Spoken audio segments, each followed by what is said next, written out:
I was a biology teacher, high school biology teacher. So I just want to share with you a story, probably the best experience I had as a teacher, and it was as an 11th grade biology teacher.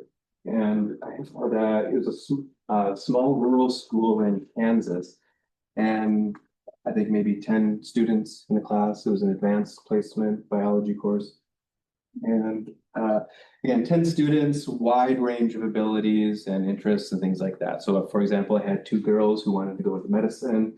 I had a guy who was just going to continue farming on his family's farm, and some other students similar. And I had one student who was at risk of being kicked out of school. So he was not going to school. He was drinking. He had an alcohol problem. He was really just staying on friends' couches, things like that, and wasn't doing any coursework, really was, and so there were meetings about what to do about it, and the next steps were just being kicked out of school.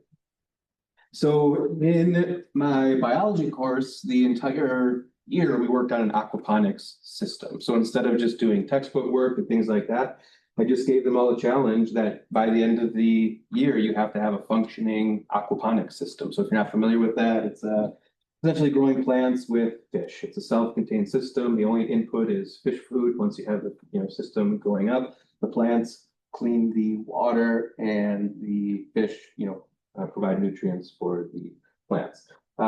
Seems simple. It's a very complex problem actually to really get it working.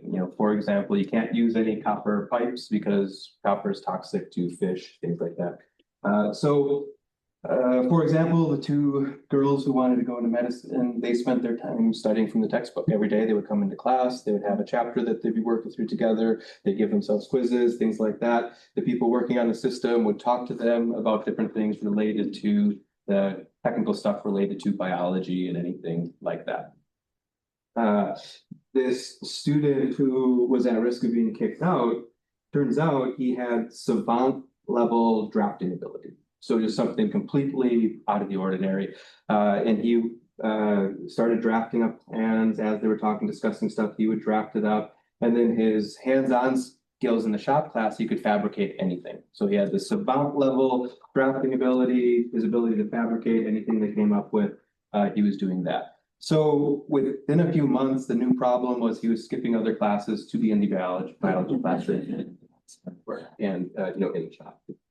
So the main takeaway from that is really when we're talking about neurodivergence, we're not necessarily talking about a problem with the child. We're talking about a misfit between the child and the environment. And I'll talk a little bit about our evolutionary paths, how we have the hardware that we're running, and how it sometimes just doesn't line up with modern institutions and expectations.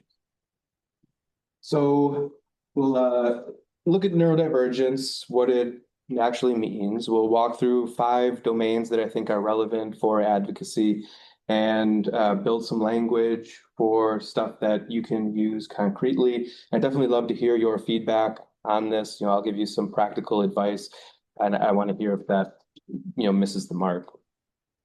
And then also recognize to hold space for trauma. So neurodivergence and trauma can have a lot of similar outcomes. They can look the same behaviorally. So we need to recognize that as well. So first thing here, brains vary. Variation is part of all species, including humans, and it's typically beneficial. So from an evolutionary point of view, if we're thinking of natural selection, humans that are better fit for the environment have a better chance of passing on their genes, but that can also happen at the group level. So groups that are better fit for an environment and can work together better, they're going to have a better chance of passing on their genes to the next generation as well. Or if they come into conflict with another group, they're likely to prevail and pass on their genes. So in the context of the hardware that we're running, this is the environment that it started in and developed the hardware that we're running. And within that, a group is going to be better or more fit if the individuals in that group have different abilities. So if you have carbon copies of all the same person, there's no benefit to having multiple. But if you can have variation, you're going to have a more fit group. And that goes for everything we do in modern times too, just in general. When we talk about diversity, I know it's a political issue now, diversity, equity, and inclusion, things like that. One strand of it is from the point of view of justice and social justice and stuff like that.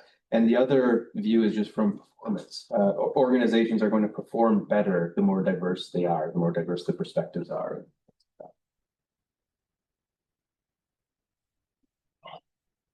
So in general, disorder is often, a story about fit between the child and the setting. So with that, it's really about the lens that you bring to viewing these things. So the lens you bring shapes what you notice, which shapes what you recommend, which shapes the child's life. So the lens that you're looking through, and I think maybe the main point of this talk is that when we look at these things as disorders and deficits, that's a certain lens that we're looking through, and we're going to respond in a certain way when we see them as disorders, deficits, moral shortcomings, things like that, and we're going to not be able to best advocate for the child when we're taking that point of view.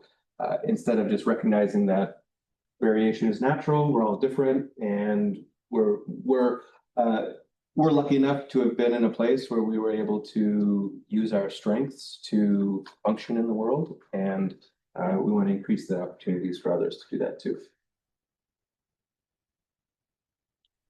And just a reminder, trauma's in the room. Almost all the children we serve carry significant trauma histories. A lot of the behaviors will look similar to neurodivergence, can stack on top of it, kind of create this dynamic response. And just a reminder, it's not meant to replace any sort of trauma-informed care that you're familiar with. And also, we're not looking to label. So this isn't a technical discussion on labeling as autistic or on the spectrum or learning disorders, anything like that. That's not our place. But we can help regulate and leave labeling to the professionals.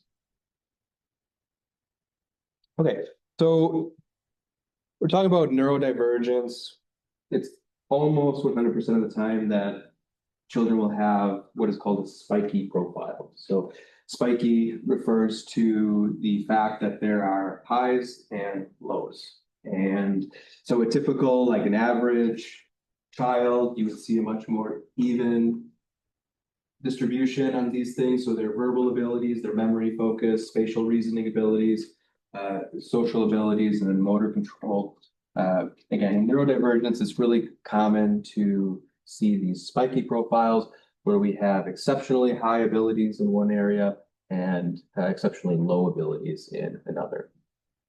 I'll talk a lot about my daughters probably here. I have a 6-year-old and a 4-year-old. The 6-year-old is, as I was making this presentation, I was just like, check, check, check, that's her. So she's definitely got, in this area, and so I'll mention more of that too. And these are the kinds of things that would be assessed by a diagnostician, a school psychologist, things like that. A school psychologist can do IQ testing, learning disability testing, and you would get a profile that looks like this depending on the diagnostic tools that were used. Okay, so these are the 5 domains that people typically exhibit neurodivergence in. And the first one being sensing. So sensory processing, we're all different in that sensory processing. We're taking in a lot of information all at the same time. Those with sensory processing issues, some of that can be, it's just like the volume's turned up on everything. So just be more sensitive to different things. Steering has to do with attention and attention regulation. Connecting with people has to do with social connections. And again, I'll try to talk more about maybe a little bit of the neuroscience and stuff related to these. Feel free to ask some probing questions if you have them. Moving through the day is really just about, it's also related to executive function and being able to plan ahead and execute and things like that. And then finally, learning and showing what you know, which are 2 different things. Learning and the ability to show what you know are 2 different things. So for each of these, I was thinking we would just go through each one. We'll look at what it looks like, why it makes sense, what trauma adds to the equation, and then some practical advice for what we can do about it. So the first one here is sensing in the world. If you have a child that is neurodivergent and they have sensory issues, this is what it might look like. So being overwhelmed by lights, noise, smells, textures, crowds, things like that. A few months ago, we went to the Moana performance on campus at UT Tyler, and my 6-year-old couldn't sit in there. It was just too loud for her. And I have an Apple Watch, so I could see the decibels. It was like kind of right on the verge of a dangerous level. So for us, it maybe felt a little loud. For her, it was painful. It's just not good to be in there. So we, for the next 30, 45 minutes, she ran around the fountain outside, and I did that with her. Important thing is that as a 6-year-old, she can't make that choice for her. She had to have an adult there who was able to say, like, okay, I believe you. It's not comfortable. Let's change. So I think that's one of the hard things is that it can be inconvenient, a little annoying, or you can think that it's very easy to, you're just being oversensitive or, things like that. But it's important to recognize that for a child with sensory issues, it feels different. It's a, subjectively different phenomenological experience. Other things related to sensory issues, so input, fidgeting, just in general. So chewing, spinning, crashing, loud music, kind of any sort of sensory input that could also be indicative of a sensory issue. Eating habits when it's not about taste, but everything has to be, a very specific texture or temperature, things like that. Any sort of unpredictability is unwelcome or resisted against. Meltdowns and shutdowns seem to come from nowhere. And again, main thing, the lens we look at this, the important thing is that the nervous system's doing its job too well in the wrong setting. So, for example, if you're a hunter-gatherer in the woods, it's great to have really high levels of sensory perception. If you're in a fluorescent lit cafeteria, it's really not, the best place to have that as part of your makeup. So, just a reminder about that. So these systems, they're really designed to detect threats and opportunities. So food, weather, any other kinds of opportunities. And then, they're, oops. It doesn't show up on the TV, but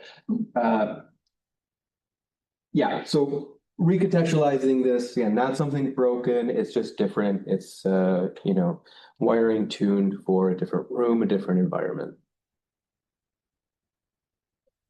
And trauma in general, so children with trauma histories can develop a heightened sense of vigilance as a survival strategy. So the behavior can look really similar, could be a different root cause. The response is generally the same in terms of a compassionate response. And in general, it's not our place to diagnose. We don't really have to figure out, like, is this a trauma response? Is this a sensory response? But we can help the child regulate, and there's certain things that we can do to help the child regulate.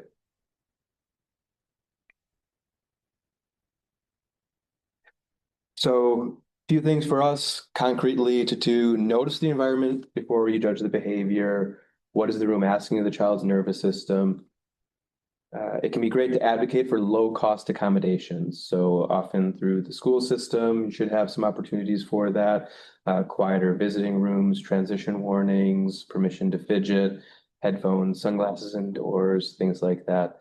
Little things like that can go a long way in helping a kid feel comfortable. And if nothing else, feel heard and respected and listened to.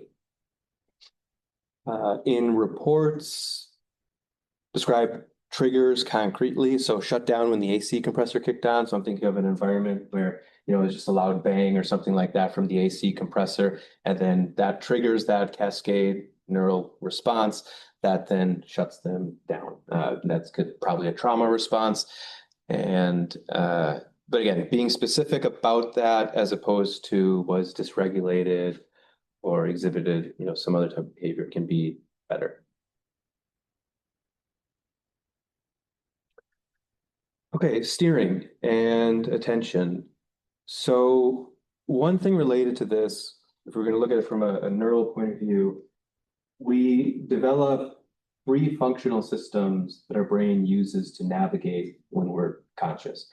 And the first one is the default system, which is what we're doing when we're daydreaming. So we have this daydreaming system, and it's the same as our social system. So the system that we use for social interactions, that's really our daydreaming system. So and you can think of this now, when you're daydreaming, what you're typically doing is thinking about yourself and your relationships to other people. Often it's, I should have said this, I shouldn't have said this. What did that person mean by that? What am I going to do the next time I see this person? So our default system is a social system that we use.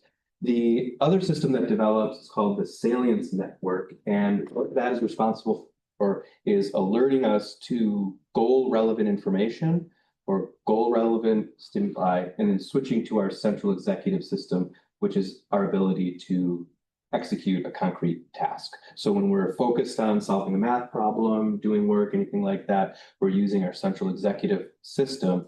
But our salient system is going to be what switches us from default to that central executive.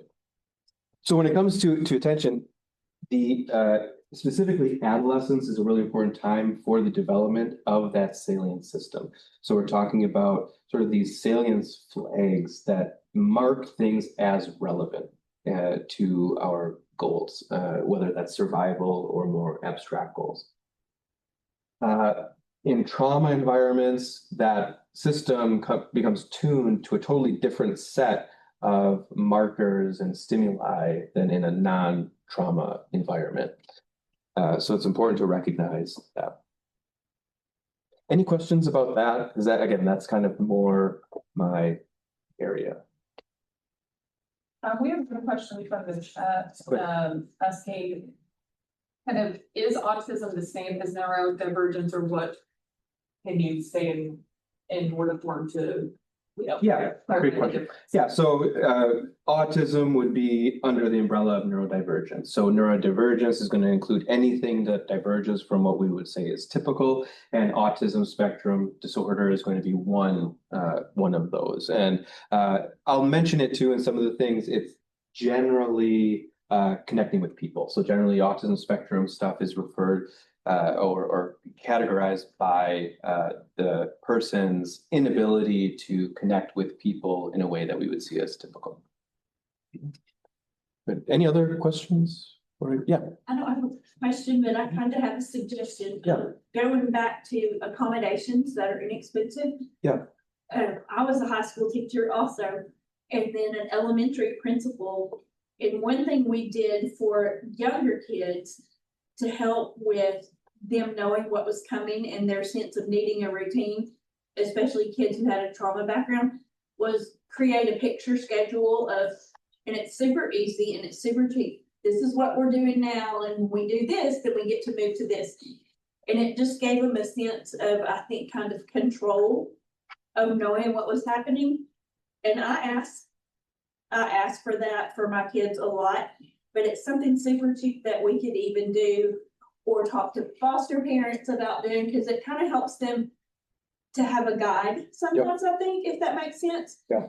And they're not old enough to read, and they can't voice, what they're feeling. So I think that has been something I've seen that's kind of helpful. That can be an accommodation that a school can do also. Perfect. Yeah, I think that's great advice. So in the section on navigating the day, that'll be highly relevant. And I think that, I think it goes back to just creating any form of stability in the child's life. Any form of predictability in general is going to be beneficial for neurodivergence and trauma situations. So yeah, I think that's great. Anything else? Okay. So behaviors you may see, hard to start tasks, hard to finish, hard to switch.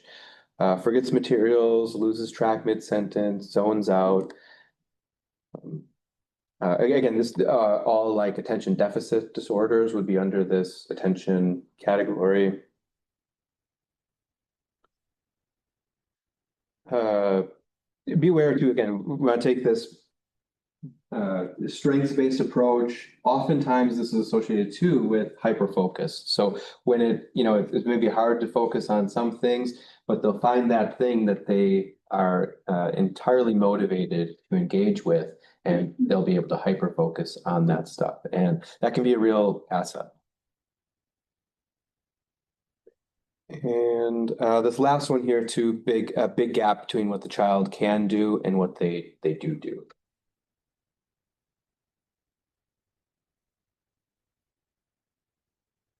Again, taking this approach that this is how minds work. Attention's a budget, so different minds spend it differently. Hyperfocus and distractibility, two faces of the same wiring. Deep when interested, gone when not.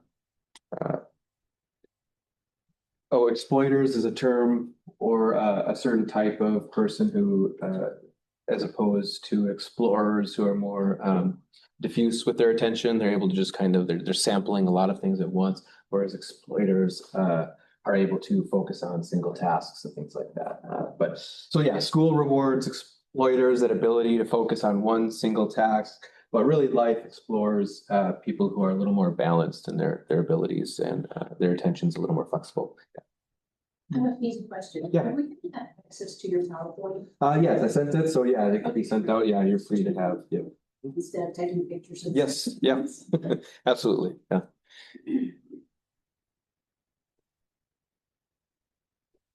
Again, so yeah, at the bottom here, the kid who can't be pulled from Minecraft is the same kid who can't start homework. It's not a contradiction. It's a signature of neurodivergence. And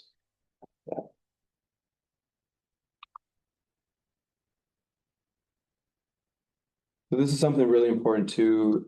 Chronic stress directly disrupts executive functioning. So that ability to pay attention is part of our central executive network, and it's highly affected by cortisol. So stress hormones, so repeated activations of our sympathetic nervous system, where we're in this fight or flight mode, that's going to increase cortisol levels, and that will directly disrupt executive function development in a physical way. So if you give me brain scans of 500 18-year-olds, from the brain scans, I can predict relatively high which ones come from low SES and high trauma environments. By 18, there will be physically different brains, manifestations of their brain networking because of the damage that persistent arousal of the sympathetic nervous system can cause. So it's such a key developmental period, adolescence. A few things about learning in that context. One thing is that learning in general is the removal of synapses. So we have neurons, we have connections. So learning is not making new connections. Conceptually it is, like when we think of like the concepts or mental representations, those are new connections. But neurally, most learning happens by losing connections. So during early childhood and adolescence are these two periods of really increased synaptic pruning. And that's biologically driven, not environment driven. So biologically, between 0 and 4 years old, there's going to be a major removal of synaptic connections. So what the brain does is it just makes as many connections as it can. And a single neuron can have thousands of connections. In a textbook, you'll typically see, 12 or something, but a single neuron can have thousands of connections. And so it can make as many connections as it can. The ones that we use, those are myelinated, they're maintained. The ones we don't use, we lose those.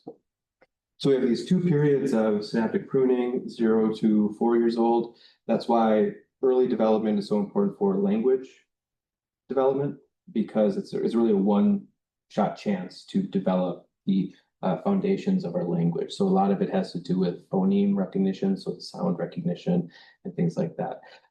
So if child between 0 and 4 years old is not talked to enough, doesn't get enough language practice, they'll have a deficit for the rest of their lives. You can do interventions, you can get them, to function better than they would have otherwise, but they'll never reach their full potential if they miss that 0 to 4 window of language development.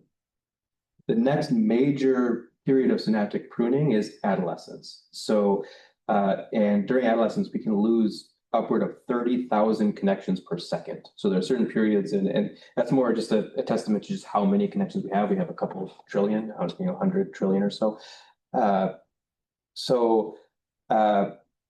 During adolescence, it's really a social emotional development time. So where 0 to 4 is language, that sort of use it or lose it period for language development. Adolescence is really a use it or lose it for social emotional development. Doesn't mean you can't learn and get better, but you'll never reach your full potential if that's stunted in some way, whether it's chemical pollutants, drugs, stress, endogenous, cortisol, things like that. That's a one-stop chance to do that. Yeah. We have a question from the chat. Can trauma responses affect neurodivergent like disorders? For example, someone with ADHD, would their symptoms increase upon trauma?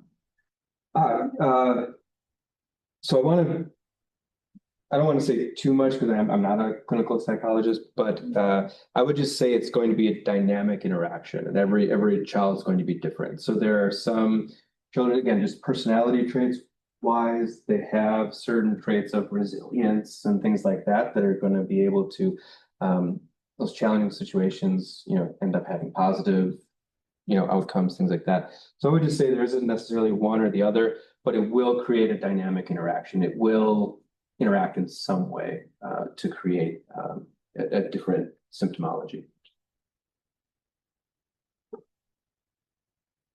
Any other questions related to that stuff? Okay. The next thing here, foster kids often carry both neurodivergence and stress loading. So this is there's a concept known as cognitive load. It's just our brains can only do so much at once, and if we ask our brains to do too many things at once, it's not going to be able to do it. So oftentimes that stress loading is subconscious. So our stress loading in terms of cognitive processing, our brains are always doing a lot of stuff that we're not aware of, and that can pull away from our ability to engage in central executive tasks where we're, that require focused attention. So one example of that is, I don't know if you're familiar with the idea of stereotype threat, but there's a group of psychological experiments where you give children a math test, and before the test, one group, you don't tell them anything, they just take the test. And then the other group, you say, girls typically do better on this test. And when you say girls typically do better on this test, just from that, girls will do better and boys will do worse on the test. Even more interestingly, if there was a SAT similar test that they gave to people, and then they had two conditions. This was race-based, and it was they had one group just take the test and then provide demographic information, and they had another group identify their race prior to taking the test. So prior to taking the test, you sat down, the first thing you had to do was say if you're white or you're black. And in our society, there are negative stereotypes around being black and performance on tests and academics and things like that. So in the group that didn't have to identify their race prior to the test, the black participants actually did better on the test than white participants. In the group where they were asked to identify, and again, they weren't told that blacks do better or whites do better, they just had to activate that representation in their mind by having them identify prior to taking the test. In that instance, whites did better. And the theory is that it has to do with cognitive load. There's this, once somebody has internalized a stereotype and recognized it, once that's activated, there is this apprehension about conforming to that stereotype. So they're extra careful not to conform to that stereotype. That takes away from their cognitive processing abilities, and then in turn they do poor on the test. So I think that is an interesting thing to think about in terms of dealing with people too, in that be aware of maybe certain stereotypes that they've internalized or might be existent in the culture and society, and know that just sort of bringing those to the forefront can have a negative impact on their performance, on whatever it is they're trying to do.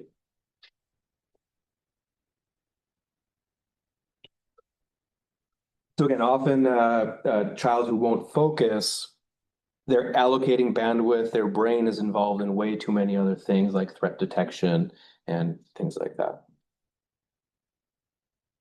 Yeah. I don't know if this is a silly question, but could that also kind of be like if a child or even like not a super young child, but they're like super hyper vigilant, they just grip that way. Could that also lead to that if they're like subconscious, they don't even realize how many things they're picking up on in their environment?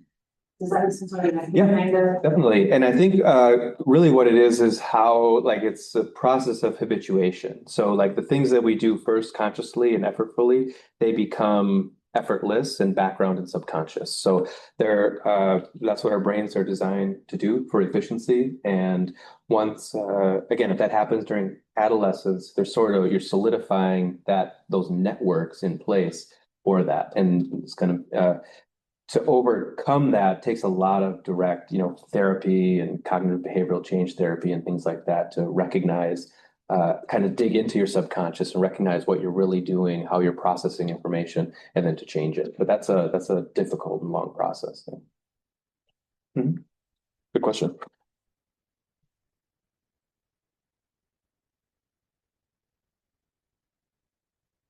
So a few concrete things. So when it comes to, again, attention deficit, the inability to focus, things like that, try to avoid being negative. Don't be moral. Reframe won't as can't yet without scaffolding or needs assistance, things like that. Advocate for external structure, so checklist, visual schedules. It's actually on here, so perfect.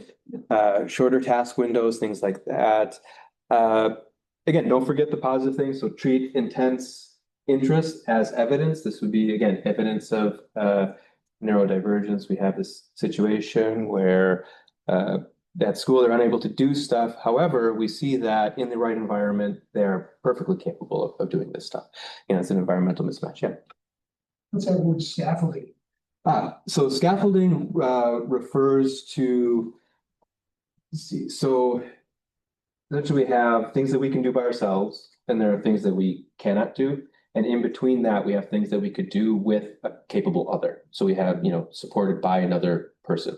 So one really good example would be my daughter learning to walk. First, she had a walker that she used. So she was able to exercise her leg muscles prior to being able to walk and balance without a walker. So then when she could finally balance, she had already exercised her leg muscles a little bit. We provided that scaffolding so she was able to walk on her own sooner than she would have had she not used that walker.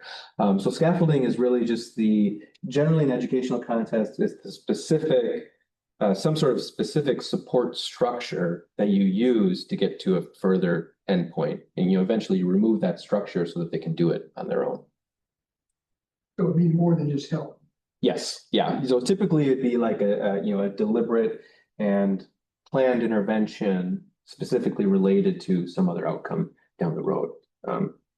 So really all education uses it for everything that's learned in school is scaffolded. You can go from what the student can do on their own, what they cannot do, and then what they can do with the help of somebody and that.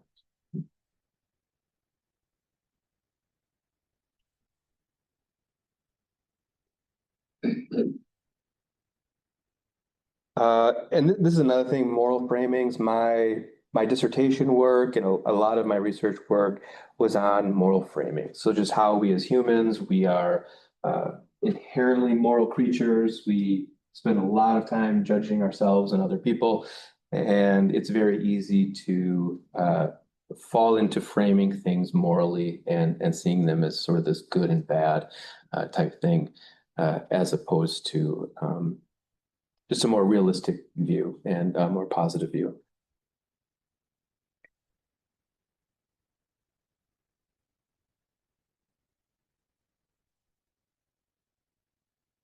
Okay, so the next one, typical neurodivergence, to see differences in connecting with people. So this is where things like autism spectrum disorders typically come in.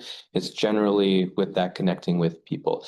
And from a neural point of view, we have our neural systems, they develop from localized to non-localized. So they go from location-based to function-based. So what that means is that when we're younger, the parts of our brains that are closer to one another, they're communicating more with one another.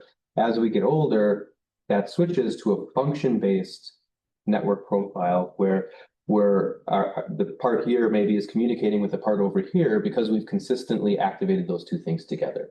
So when you're engaging with another person, we're engaged in something called theory of mind. And theory of mind is your theory of what's going on in the other person's mind. So when I'm up here, and it's happening as we become adults, this happens reflexively. So as I'm up here, all I have to do is scan the faces and I'm getting background information. It's like, okay, that's boring, that's interesting, that's boring, that person's bored, that person's tired, that disgusted that person. You know, it's just, but it's all happening automatically. I don't have to think about it because during adolescence, that part of the brain that I use for that rational thought, labeling things, the language part of it, got connected with my own emotional systems, and I'm able to recognize those things. So typically in autism spectrum disorders, things like that stuff just doesn't come automatically. So there has to be direct intervention. You'll often see like a chart with different facial expressions, and somebody with autism spectrum disorder, you might see them sort of hyper focus on your face. They'll be looking for, because they maybe know 3 tells for happiness, and they're looking for one of those 3, or they know 3 tells for sadness. So that's common. Yeah. Mm-hmm. Can that be triggered as much by external events with a young child, as much as it is, something that they're born with?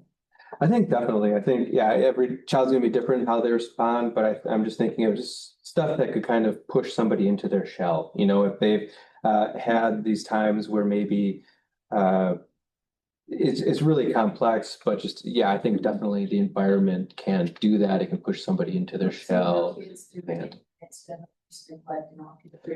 Yep, absolutely, yeah. And one thing on that is a bit of a tangent, but when it comes to those abuse situations, in general, in the minds of children, adults don't do wrong things. So what can often happen in abuse situations is it gets internalized that there's something wrong with me.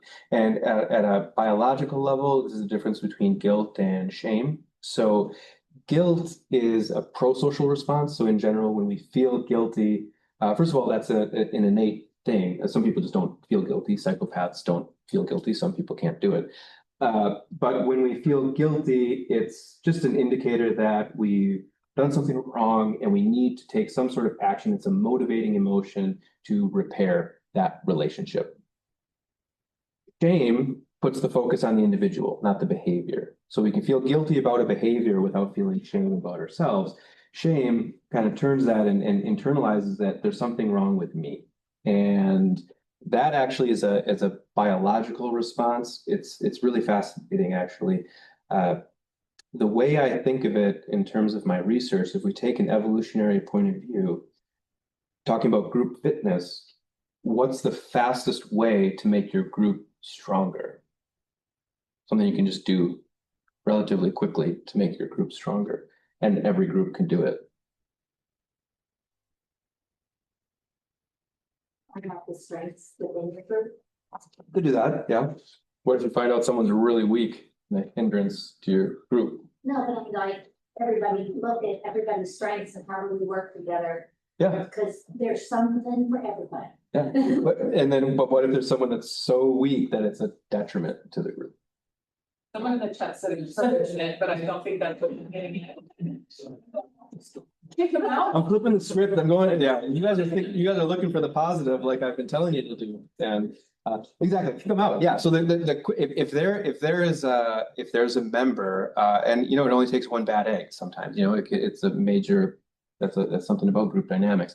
One of the quickest ways to make your group stronger is to kick them out. And sometimes it's not possible to physically kick them out. And the way I see it is really, and the reason I think this is because of the biological response our bodies have to shame. It's like a self-destruct mechanism. So from our society, we can be made to feel shame about ourselves. We can sort of be socially and emotionally ostracized without being physically ostracized. And there's a direct biological response that we have that really is harmful to our bodies. And actually, there was a study on people who had HIV, and they could predict the progression of the disease by their T cell, and that was predicted by the amount of shame they felt around the disease. So those who felt a lot of shame around the disease, their immune system declined faster than those who didn't. So, and that again has to do with stress hormones, cortisol levels, things like that. But there is a direct physical, biological response that we have to shame. So I think that's a really important thing to recognize with children. We want to try to foster pro-social guilt so that when they do, it focuses on the behavior. The thing you did is wrong. You're not wrong. We all have made these mistakes. We've all done that. You're a child, you're learning, things like that. But anything you can do to support that pro-social guilt without internalizing it as shame or making the child feel like there's something wrong with them is going to be a benefit.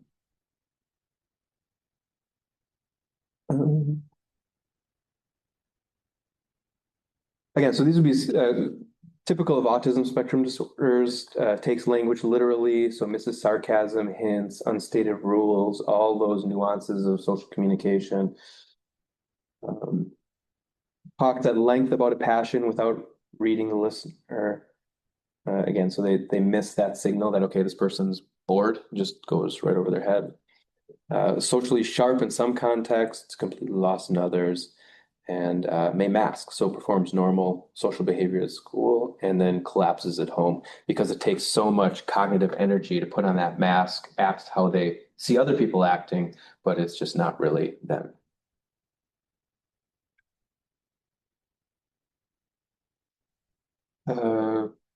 Again, what the mind's built to do, we all vary in this. There are major differences in cultures and throughout history in terms of what would be considered typical social behavior. That's culture's different in that, society's different in that. What gets called a social skill deficit is often a mismatch between one social style and the dominant style of the setting.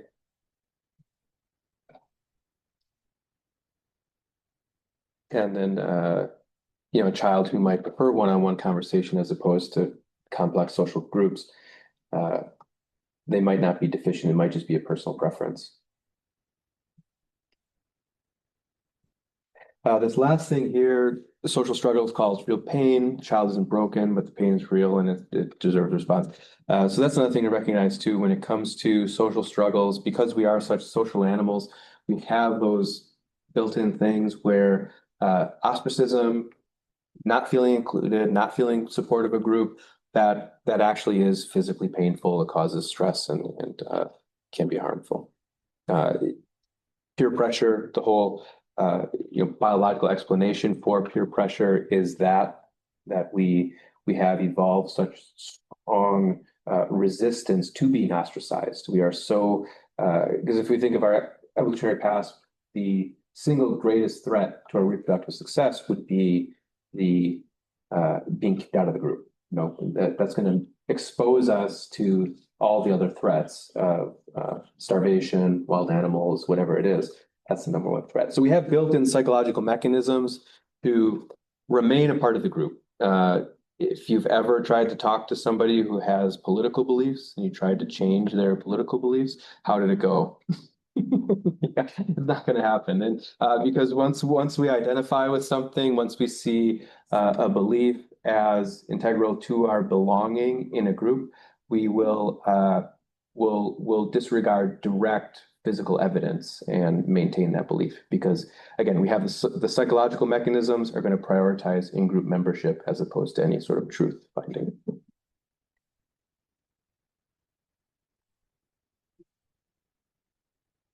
And that's why, too, peer relationships are the number one most important thing by the time anybody's 13. So you know, as parents, I only have a 6 and a 4-year-old, so if you have older children, you can comment more on this, but really, it seems to be that your chance is prior to the teenage years for the most part. And once they become teenagers, they're going to be more heavily influenced by their peer groups, and that's natural, biological separation from primary caregivers and connection with typically a romantic partner is what happens. But again, those social mechanisms are coming online and they're functioning to keep that child a member of that group. Yeah. Did you say that that's important of children up to age 13 or at 13? I'm thinking, yeah, I'm thinking about puberty. So 9, 10, 11, 12, 13, you're going to see that detachment from primary caregivers. In situations that we're dealing with in CASA, that's all muddled up. But in general, that's going to be the trend, and peer influence is the primary influence during adolescence.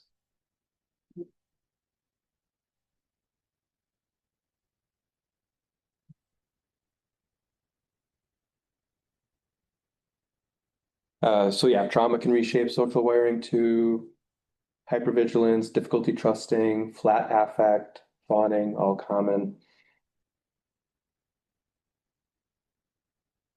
You know, again, that hyperattention or ability to read an adult's mood may be the result of having to have, you know, had to have done that in the past. And again, that neurodivergence and trauma, they can interact, create that, you know, highly perceptive and then somewhat aloof at the same time.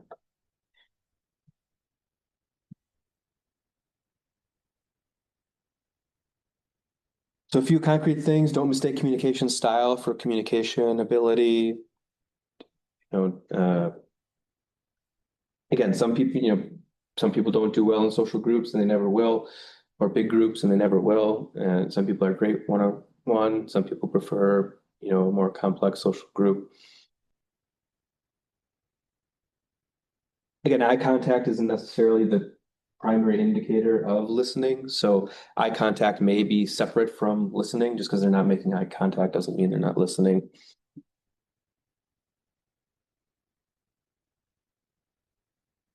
Translate between child signals and the system's expectations.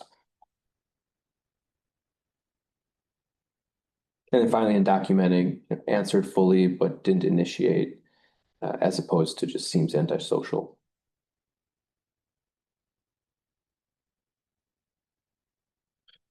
Okay, moving through the day.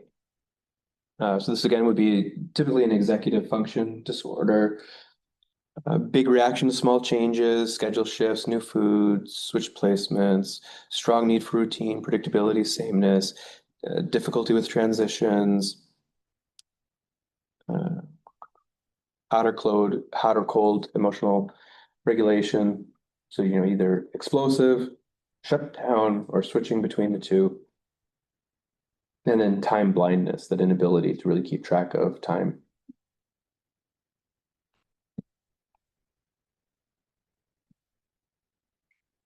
Again, from the perspective of what the mind was designed to do, predictability is metabolically cheap, novelty is expensive. We want some people in our group who are, you know, running a keep things stable strategy.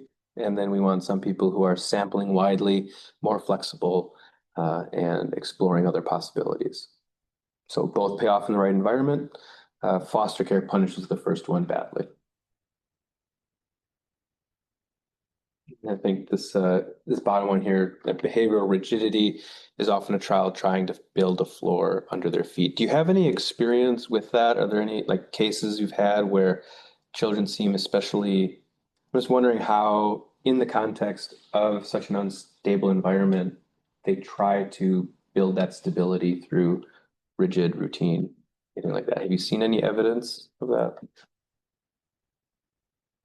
I have one Yeah. kid who just turned 13. And he's been diagnosed as being on the autism spectrum. Okay. And he calls me about once a week, or I call him because he's out of this area. But he usually calls with a specific question. And it's usually the same question, and if I don't answer it, or if I try to move to another subject, we always go back to that question, and that's his. I don't know if he thinks he has to have that reason to call me or what, but it's always very specific. It's always food related, because that's the thing for him, because he's been food insecure. And so we had to develop kind of a system that answers his question. He always wants me to send him pretzels and Pepsi. And I'm like, okay, I will, but the adults in your house get to decide when you get this, you know. But that seems to be like some kind of, like, if he has pretzels and Pepsi, he's okay. You know, that's his floor right there. Right. And so I've known him for about a year now, so we've managed to negotiate an okay, yes, I will send you pretzels and Pepsi, but Miss So-and-so gets to decide if you get them based on this, and this, you know. But that's it. That is his floor. Yeah, that's interesting. Yeah, I can see that as sort of, it's just that attempt to create some sort of conceptual anchor that is consistent and predictable. And yeah. Only one kind of example from chat so far.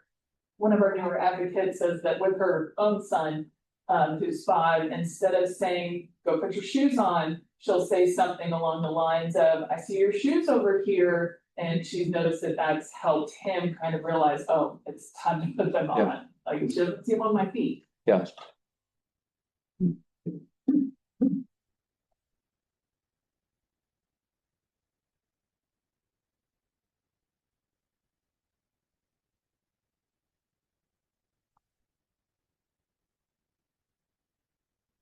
And this is nothing new to all of you. You know, foster kids have often lost predictability repeatedly. So there's a sort of learned helplessness in that case. Need for sameness might be neurodivergence, might be trauma response, or both. And it's really just a signal that, I need the world to stop changing on me. I need some stability. I need some sort of anchor to start building on. Even when they act like they don't want that, with boundaries, they really do. Yeah, that's a good point. Yeah.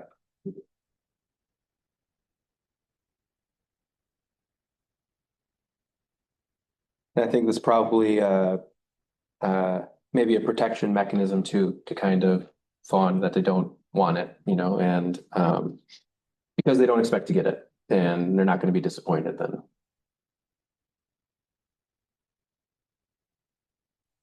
Some concrete moves here: build predictability into your visits, same time, same place, same opening ritual, give transition warnings, 5 more minutes, advocate against unnecessary placement changes, and then reframe anything like rigid, controlling, needs advance notice, and consistent routine. Be more positive way. And the last one here, typical learning disabilities. So learning and showing what you know. So you might see some stuff like this. So a very bright kid who can't read at grade level, or reads fine but can't write, slow processing speed, knows the answer but can't produce it on demand, working memory holes. So instructions evaporate between hearing and doing. Twice exceptional, so gifted in one area, disabled in another, missed by both systems in terms of, I was a gifted facilitator for 1 year at a middle school, so I worked with about 50 students identified as gifted and talented, so high IQ, that was done by IQ testing, and I would say a quarter of them were maybe twice exceptional. A quarter of them were on the spectrum or had other neurodivergent issues. And my work as a gifted facilitator was to look at those charts, that were and it was just very few were flat. They were all spiky, and the difference with the gifted and talented children is that typically they're up in a lot of them, but then down in one or two. And it's just important to recognize that.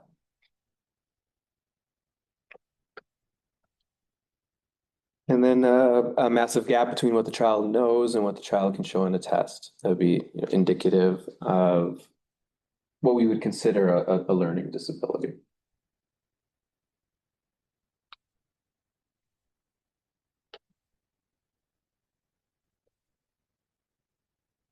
So again, mind doing what it's supposed to do. No mind's good at everything. We get a lot of benefit from variation and mental abilities. Human cognition is built from specialized systems. So we have a language system, we have spatial reasoning systems, we have memory systems, motor planning systems, and they develop somewhat independently. And people can be stronger in some, not in others. So it's recognized too, schools ask every child to be average or better in all of them. So that creates that mismatch between environment and. It's called a STAR test. That's right. Yeah. And I worked on the standardized science tests in Kansas when I was doing my PhD. So I helped write standardized science tests there. So I know how they can be done well, and I know how they can be done not well. I don't have a lot of positive to say about the STAR tests and that even what I took with the stereotype threat stuff, even is kind of testing 101, standardized testing 101. You don't ask demographic information prior to the test, but Texas likes to do that still. I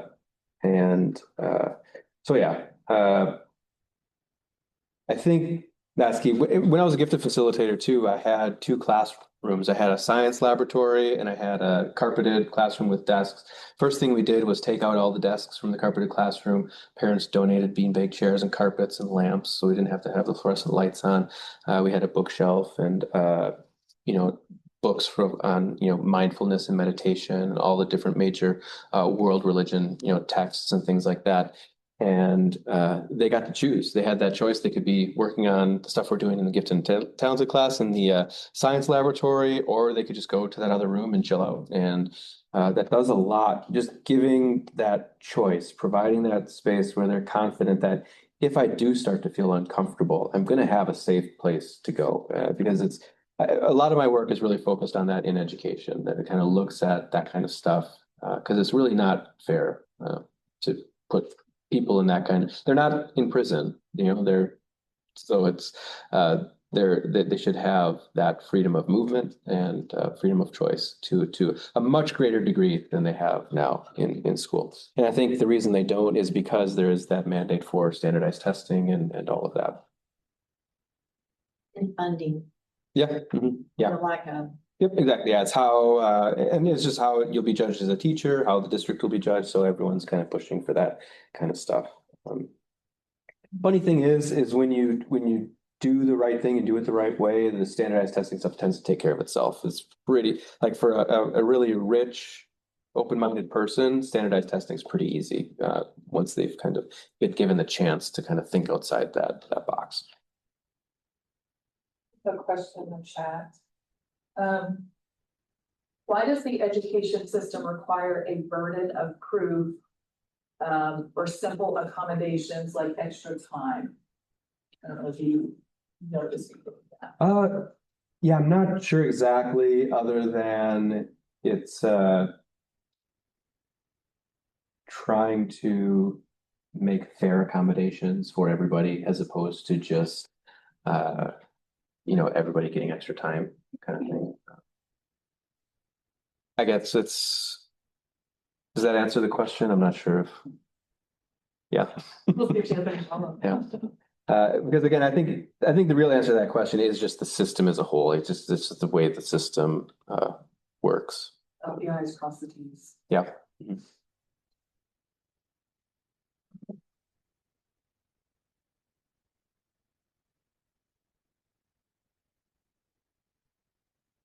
So again, yeah, trauma will directly affect memory processing and language.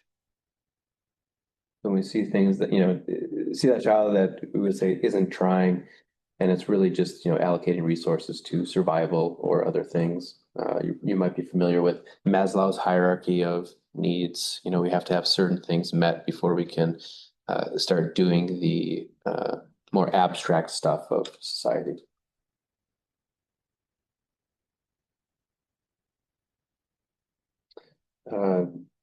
Learning struggles can be the sign of neurodivergence or trauma, one of the earliest signs. We're going to recognize that.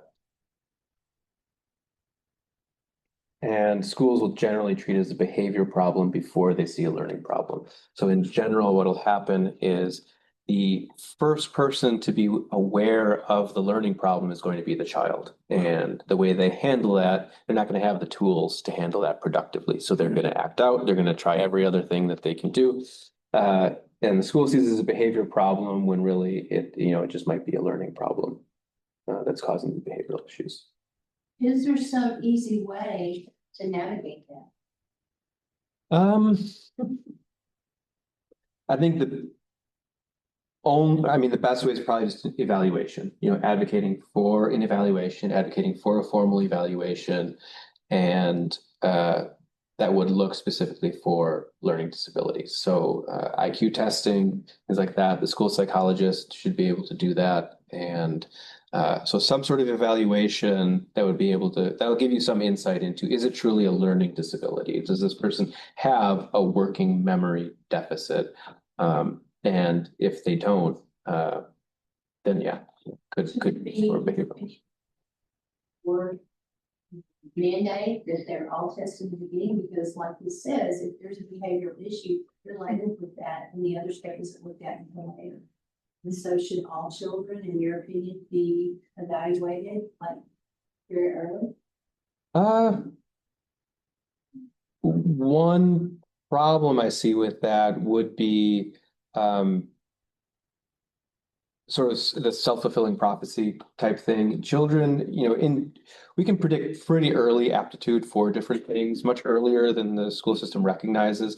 But at the same time, there's still a lot of variation in terms of what somebody might be able to do at 6 compared to 16. And we have to provide some room for that development to unfold naturally. So I think I'd be hesitant to, I think it could be, well, the real question too is if it's done well. So like there could be a good way to do it and a bad way to do it. And are there the resources and expertise and knowledge to do it well, that we really are, identifying learning disabilities at an early age and things like that. I have a comment about that.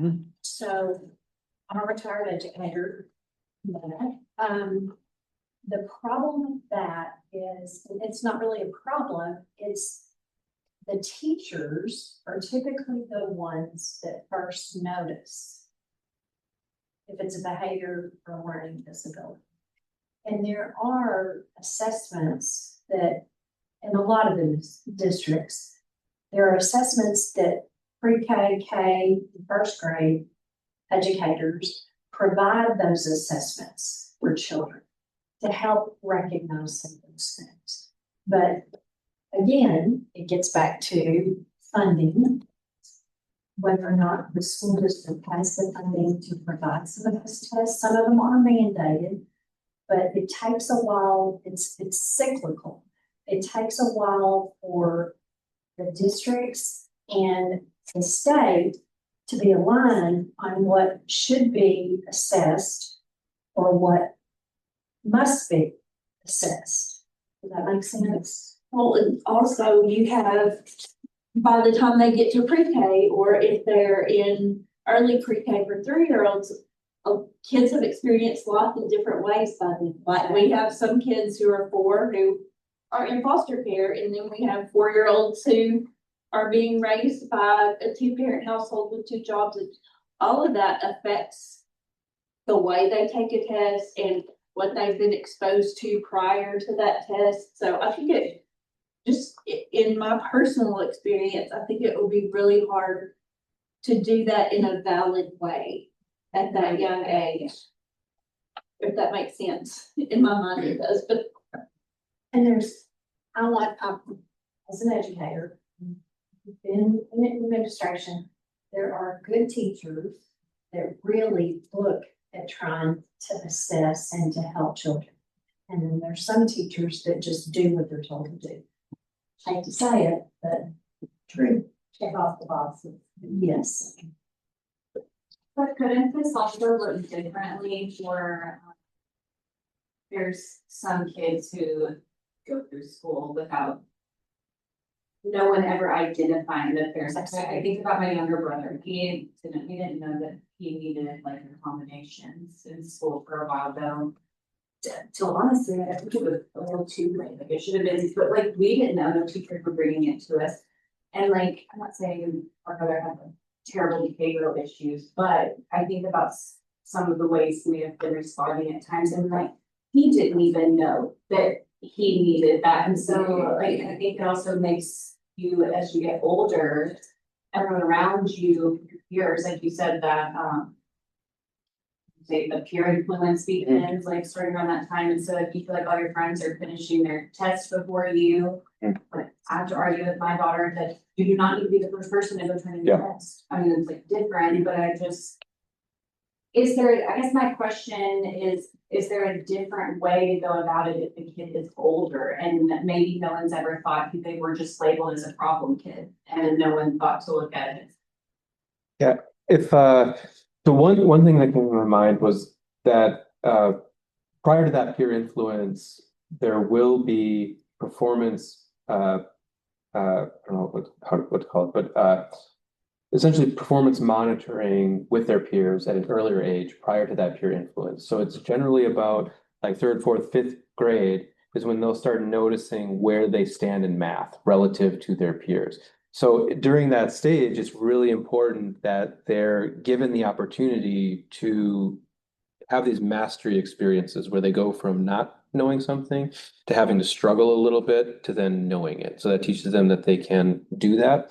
And then in terms of how it's framed for them, that difference is if it's framed as a deficit or something negative, that can be harmful as well. But that's a little bit earlier than adolescence. So that's generally, again, third, fourth, fifth grade, even kindergarten to a certain degree. So I think that's one really important thing. So one thing during those early elementary years is they have to develop skills. They have to learn to read. They have to learn to do math, consistent with their peers, or they're going to internalize that they can't and that there's something wrong with them. And again, that kind of brings in that cycle of shame and things like that. So I think that, yeah, there's definitely a place for that recognition earlier on and then interventions throughout adolescence. So.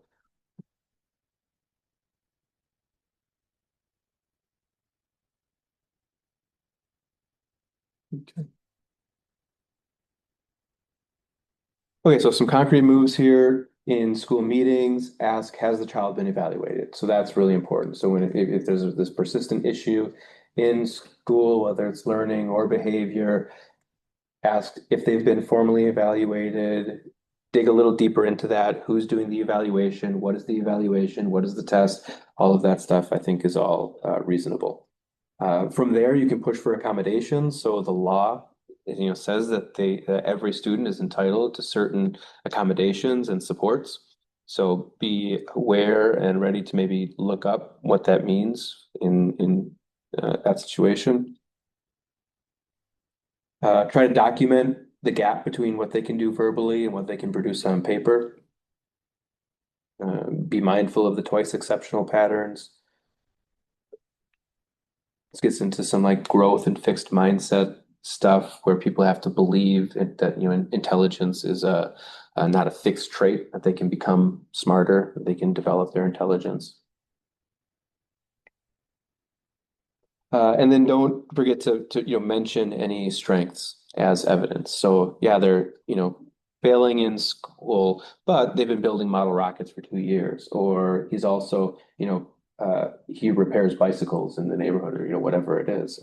Be sure to include that stuff. Okay, so those are the 5 domains. Again, neurodivergence typically will present in one or more of these domains. So that's gonna be sensory input, steering, that ability to recognize what is relevant, switch between default and salience network, connecting with other people, so those social networks that we use to process theory of mind, what's going on in the other person's mind. Moving throughout the day, that's some central executive planning, executive functioning stuff that could be disordered. And then learning disabilities, typically associated with working memory, focus, things like that. So most neurodivergent kids show variation across several domains, not just one. So you're looking for that spiky profile, but we don't have to diagnose. We're really just there to describe accurately and respectfully in systems, whether that's school or the core systems that typically won't be able to do that.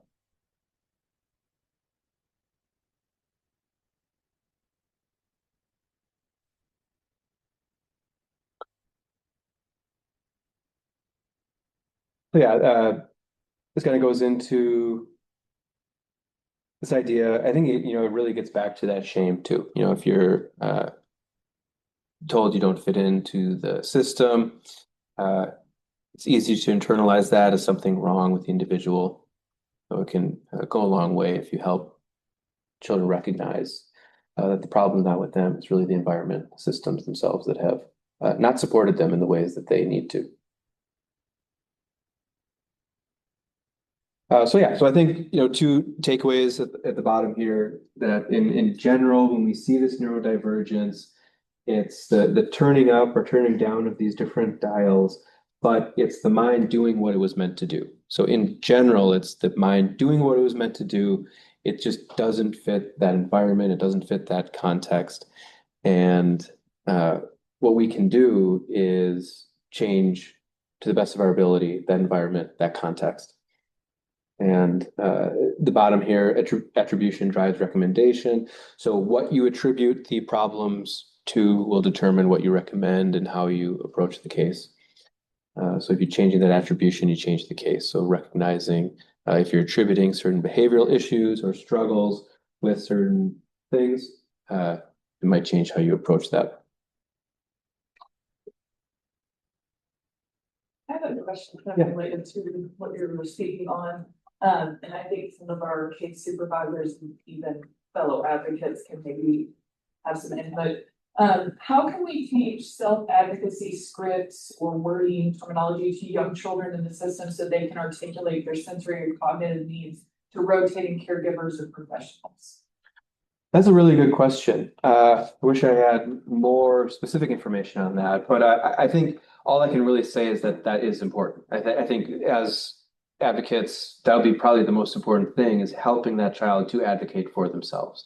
And having the language to do that is going to be really important. So although my recommendation for that would be, number one, avoid clinical language. So unless you're a clinician, avoid clinical language. So don't say autism spectrum disorder or anything related to that. Have softer, more general terms for it, and try to put it in the context of that everybody's brain's different. We have different things, and you can talk to them about it. Like, while you're really sensitive to that stuff, you're more sensitive than most people are to that. And so helping them learn about themselves, giving them the language to do that, I think is really important. But it's really just it's a back and forth. They're going to model the way you speak about it. They're going to model that and model that internally as well. Yeah. Okay. Yeah. And the language and let them, yeah. Definitely. Yeah. So similar examples, examples of and you can, depending on who they are or what their interests are, you can look into historical figures. There are a lot of famous people who have been open about their neurodivergence and that. So yeah, I think that could go a long way. Storytelling, showing positive instances, positive cases, people who have been able to really capitalize on those differences and use them for benefits. Yeah. I think too, whenever it comes to like teaching kids to advocate for themselves, it's also like we kind of have to consider like where they are at with their own like sense of self, because a kid that does not feel like confident in themselves, if they're not gonna want to advocate for themselves. They're not gonna feel like they have that control for their own life if they've never felt like staying in decisions. So I think that would also, right, wouldn't that also be something to like consider? I think definitely, I think that would be really kind of get into the art of being a good advocate. I think recognizing that the way you could say something, the nicest way possible, but if their self-esteem is so low, they're not ready to do any sort of self-reflection and self-work yet. So kind of recognizing when the appropriate time maybe to bring up these issues or start that reflective process, I think would be really important. And the first thing would be, developing that self-esteem.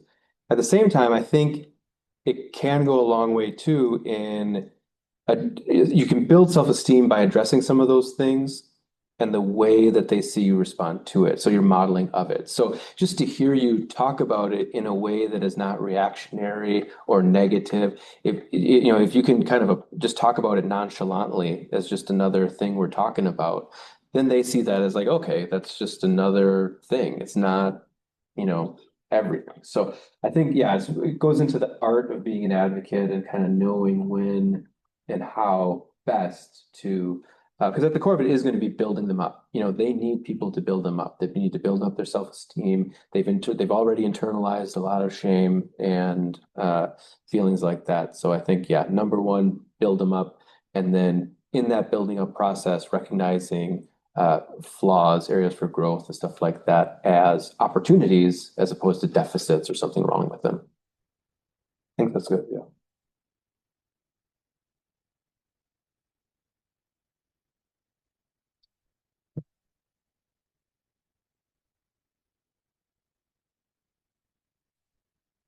So some just language here. So just some things to think about. There's a lot more that could be done in this regard, but kind of just paying attention to your own language and how you're thinking about this stuff too.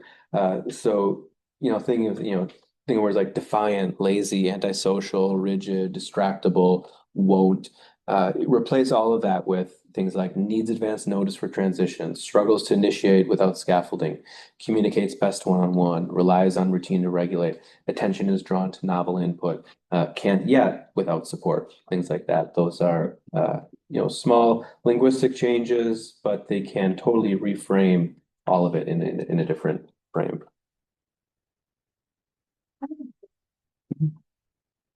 Earlier, you didn't know, whenever it says the scaffold, yes. Yes, yeah. Is that when you were, I can't remember exactly what you said, but I was thinking of it in work terms for me. So like a barrier to execute, like you're trying to remove a barrier to execute something. Is that only physical or can it be like? Yeah. Is it only physical? Or No. It could be like you're removing, just it could be, or you're not removing, you're like giving them something to support them. It doesn't have to be a physical thing, it could be any type of.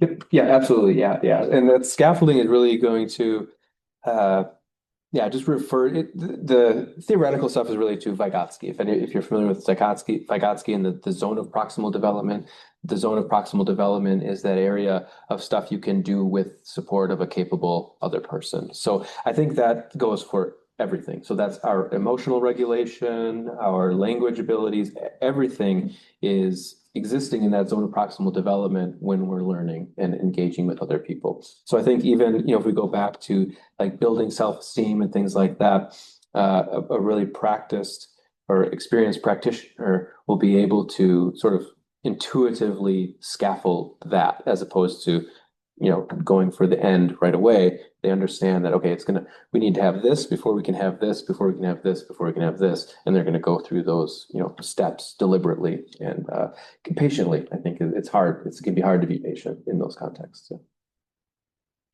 I have a question. If you have a reference for the research on teen social development or neural pruning. I do. It'd be different references. So I've got quite a few references on the neural pruning and then the specifically that functional network development, so that default salience and that development. And then what was the other ones? Just teen social development. Teen social development. Okay. Yeah, I definitely have good references for that as well. If you get those to me, yeah, then I I can- can get yep, those to the others. definitely. Yep.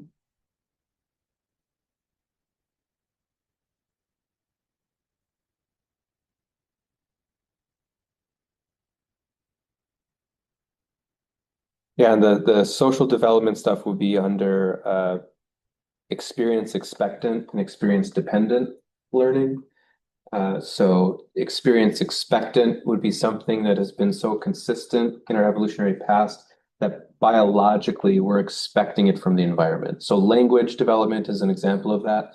Language development has been part of our past for long enough now that we expect to develop language between 0 and 4. And if we don't have that. So that would be experience expectant development, whereas experience dependent would be like learning to ride a bike or.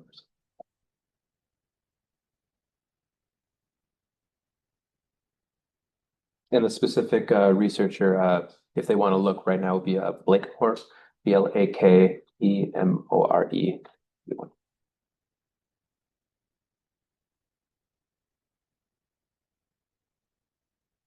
All right, so that's everything.